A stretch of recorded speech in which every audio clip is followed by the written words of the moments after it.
Aujourd'hui, tu vas apprendre à utiliser le logiciel TerraGen. Et pour certains, ça sera peut-être juste un rappel si on a commencé à l'utiliser en classe. Premièrement, pour ouvrir le logiciel, tu dois aller dans le dossier qui s'appelle Application École. Ensuite, local 214, dossier nouveau, parce qu'il vient d'être rajouté par notre technicien. Et là, tu cliques TerraGen.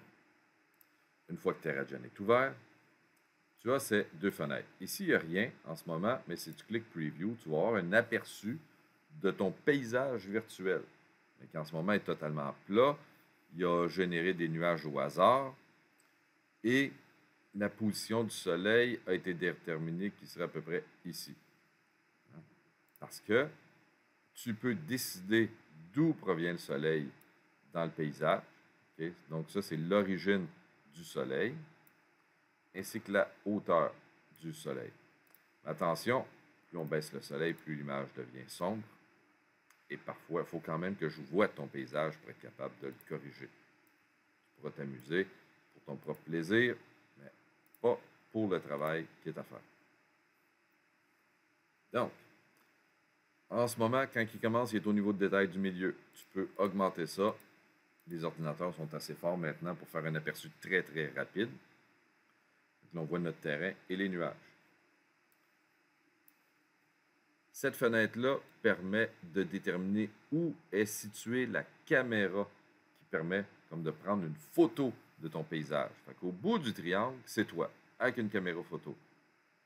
Là, en ce moment, le terrain est plat. Ça paraît pas tant que ça, mais si tu veux faire un aperçu en plus gros de ton terrain, c'est que là, la photo est prise comme si tu étais 30 mètres au-dessus de la surface. En tout cas, si ce n'est pas coché ici, coche-le et mets 30 mètres. Donc là, on voit quand même un peu la texture du sol. Je peux augmenter cette hauteur. Imagine que c'est un drone finalement qui prend photo. Et là, la texture du sol va sembler plus petite parce que je suis plus en altitude. Il y a des fois que tu n'auras pas le choix de monter la hauteur de la caméra pour être capable de voir ta chaîne de montagnes, les lacs, etc., ce que tu as fait. Fait que la hauteur de la caméra ici. Sauf que si on exagère, à un moment donné, c'est que là, on voit les limites du terrain. Là. On voit les limites du paysage. On voit carrément un coin à 90 degrés là-bas. Donc, attention à ça. Et si tu vois une zone noire qui apparaît dans ton image, ton ciel n'est pas assez grand pour l'image que tu as produite, tu pourras venir ici, grossir le ciel à, par exemple, 8000, demander de générer les nuages. Les nuages ne sont pas très importants dans le travail. Tu pourras expérimenter si tu veux. Et là, même si ça ne paraît pas, notre ciel a été agrandi. Donc là, pour la fenêtre de contrôle de caméra, c'est sûr qu'ici, c'est tout petit. On ne voit pas très bien où notre caméra est placée. On peut cliquer le bouton voir et sculpter. Et ça nous permet d'avoir une vue agrandie, pas juste pour sculpter, mais pour savoir où on place notre caméra. Fait que la caméra, c'est avec le bouton de gauche qu'on décide où est-ce qu'elle est, et le bouton de droite peut tourner et décider ce qu'on regarde. Le bout de la ligne ici détermine vraiment ce que tu regardes, et on va voir un exemple de ça maintenant. Parce que pour le terrain, tu peux commencer avec un terrain fait au hasard par l'ordinateur ou en sculpter un toi-même. On va commencer par un terrain fait au hasard par l'ordinateur où est-ce que tu peux jouer un peu sur les paramètres qu'il y a ici. Est-ce que tu veux que le terrain soit adouci ou non? Avoir l'impression qu'il y a eu une ère glaciaire, avoir eu l'impression que c'est plus des canyons, excusez-moi. Et là, on fait générer terrain. Et ça détermine aussi la grosseur des montagnes dans ton paysage. Ça peut donner complètement autre chose si, par exemple, ici, tu décides que tes montagnes vont être plus petites. Vous voyez la différence. On va remettre ça un peu plus gros. On crée générer terrain. Et comme dit, c'est tout le temps au hasard. Là, ça ne sera jamais exactement la même chose. Donc là, ça donne ça. Fait que ma caméra, ici, ce que ça dit, c'est que c'est un plan cartésien. Hein. On voit les coordonnées X, Y, Z changer. L'origine est là, 0, 0. Le Z, lui, c'est l'altitude. À quelle hauteur nous sommes? Moi, j'ai mis que je voulais être à 730 mètres au-dessus de la surface. On peut diminuer ça. Là, vous voyez, vu que mon soleil est ici, tout est à l'ombre. C'est là que je peux décider que, moi, ce que je voudrais, c'est photographier ce qu'il y a ici. Là, je peux venir mettre mon soleil derrière moi. Et si je reprends ma photo, maintenant, tout va être éclairé. Fait que c'est toi le photographe, c'est toi qui décides où est-ce que tu es dans le paysage. Moi, je me mets tout le temps ici en couleur au lieu d'en gris. Ça me donne une meilleure idée de la variation en Z, de la variation d'altitude dans mon paysage. Là, la roche n'a pas de couleur. Pour être capable de mettre de la couleur dans la roche, sur la roche, tu peux cliquer ici « Open ». Là, quand tu cliques « Open », toi, tu vas avoir 5 icônes bleutées comme ça, en plus gros. Mais pour avoir plus de choix de surface, il faut aller dans le commun élève, 012, sciences techno, secondaire 1, terre et espace. Et dans terre et espace, là, le chemin complet, il y a TerraGen et il y a un dossier surface. Et là, il y en a beaucoup plus. Fait que là, on pourrait, par exemple, mettre la surface qui s'appelle montagne. Et ça a rajouté de la neige au sommet de la montagne, mais il peut y avoir de la verdure au bas des montagnes. Ici, ça montre vraiment, quand on place notre caméra, avec le bouton droit, qu'est-ce qu'on pointe avec la caméra. Fait que là, si je pointe plus bas, ici, une zone qui est plus basse, c'est que je vais voir ce qu'il y a au bas des montagnes. Si je pointe ici, c'est que là, je regarde le sommet de la montagne. C'est ça mon sujet au centre. Je ne suis pas obligé d'être si élevé que ça. Je peux baisser mon altitude. Et ça donne l'impression que je suis plus proche du sol, plus je diminue le chiffre. Ça va être à toi de décider comment tu te places dans ton paysage. Là, pour les paysages automatiques, pour les surfaces. Maintenant, nous allons voir comment sculpter ton paysage si tu veux le modifier.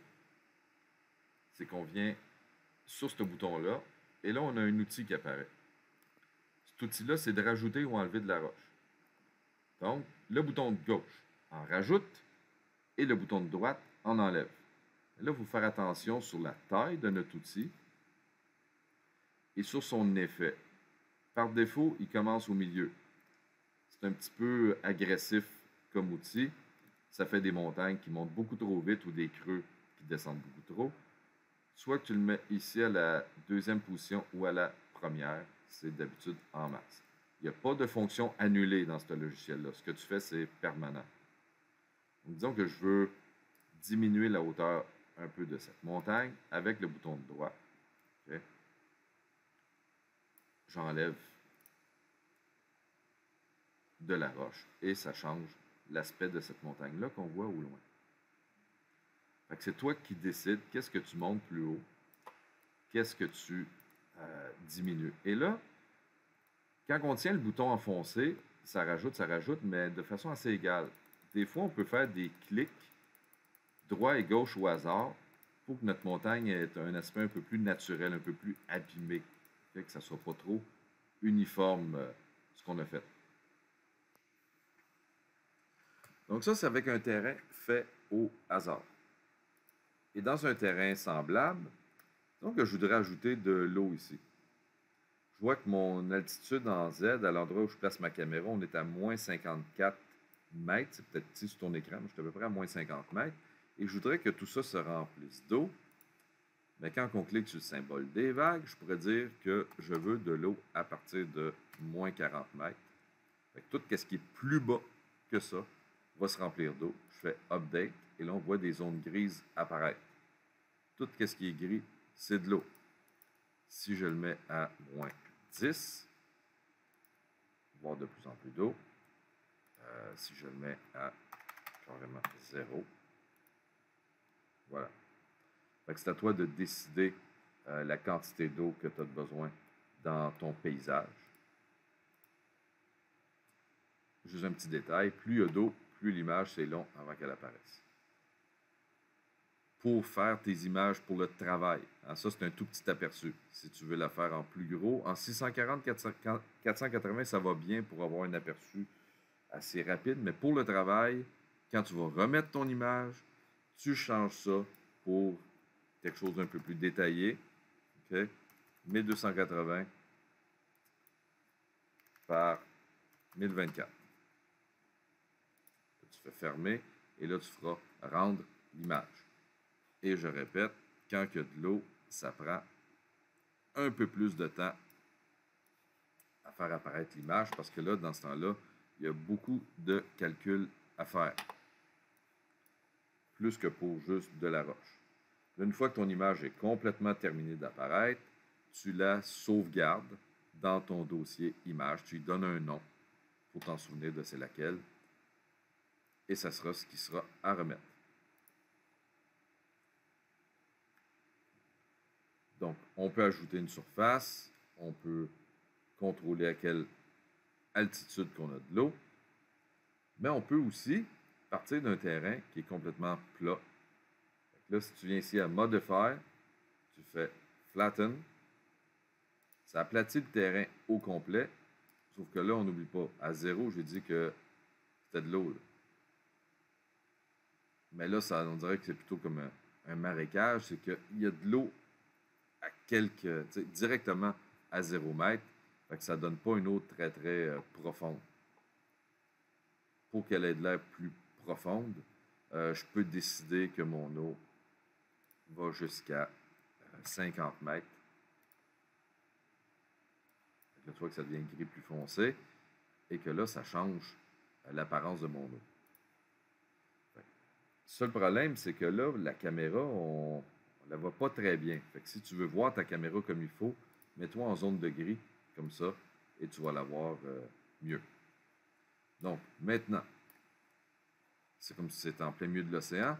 Je peux sculpter là aussi, et c'est là qu'on peut, avec l'appel mécanique et la grosseur de l'outil, qu'on peut décider de sculpter et tout ce qui va dépasser de l'eau va être visible dans mon image. Parce que là, j'ai mis ma caméra peut-être un peu loin.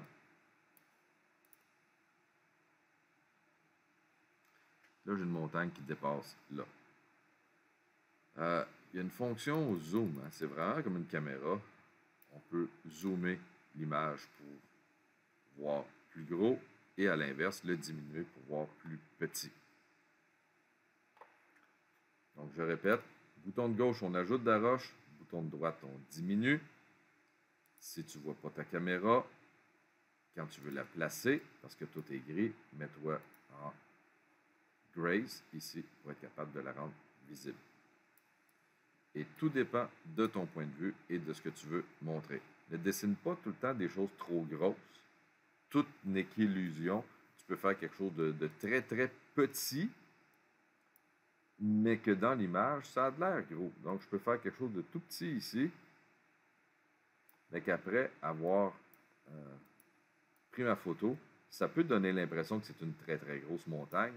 Il suffit de savoir comment que tu places ta caméra face à ce sujet. C'est comme je dis, c'est pas très élevé, là, juste 80 mètres de haut. C'est à toi d'organiser ça pour qu'on voit ce qu'on a besoin de voir selon le travail. Maintenant, si tu as terminé ton image, que tu as sauvegardé l'image, tant mieux. Mais si tu n'as pas terminé et qu'on arrive à la fin de la période, tu dois sauvegarder et ton terrain, en cliquant ici, pour la forme de ton terrain. Fait que tu fais Save et tu le sauvegardes dans ton dossier à toi, dans ton dossier image personnelle. Mais il faudra aussi que tu sauvegardes ce qu'on appelle le monde. Donc, il faut sauvegarder 2 fois. Le monde, lui, va sauvegarder ta surface de terrain, il va sauvegarder où est-ce qu'il est ton soleil, les nuages, etc. pour maintenir ton paysage comme toi, tu as décidé de le faire.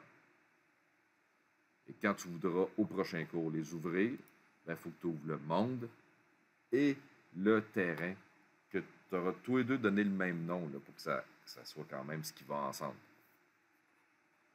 Fait que voilà, grosso modo, c'est ce qui est à savoir sur TerraGen. Fait que ça va être à toi d'expérimenter et de faire les terrains que je te demande dans le travail.